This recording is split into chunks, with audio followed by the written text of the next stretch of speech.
Good morning, good morning! Welcome again to my vlog. Taganay si Teacher Vlog.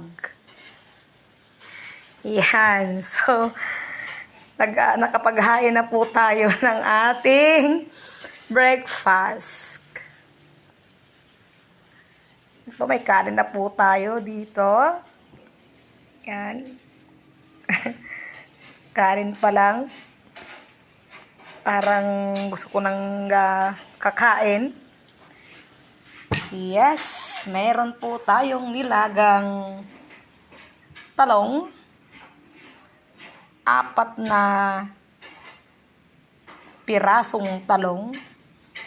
Siyempre, 4 din po kami na nandito ngayon.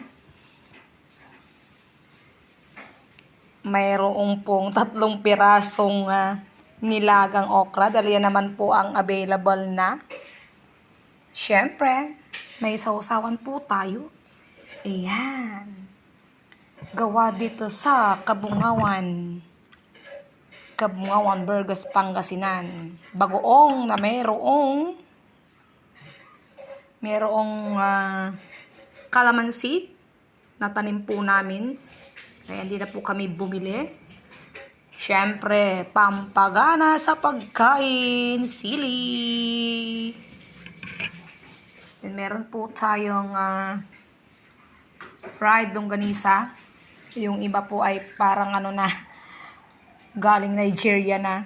Ayan, medyo napabayaan kanina. So, huwag na lang natin pansinin. Ulam pa rin. Diba?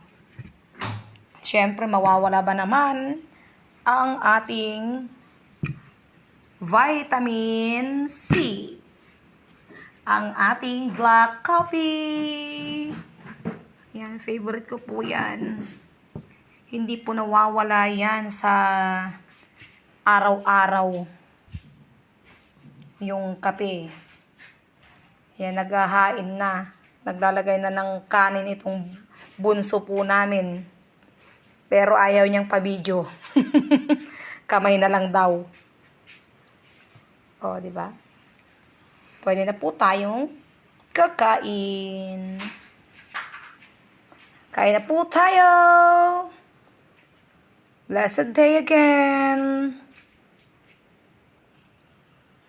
Till the next vlog again. Thank you for watching. God bless us all.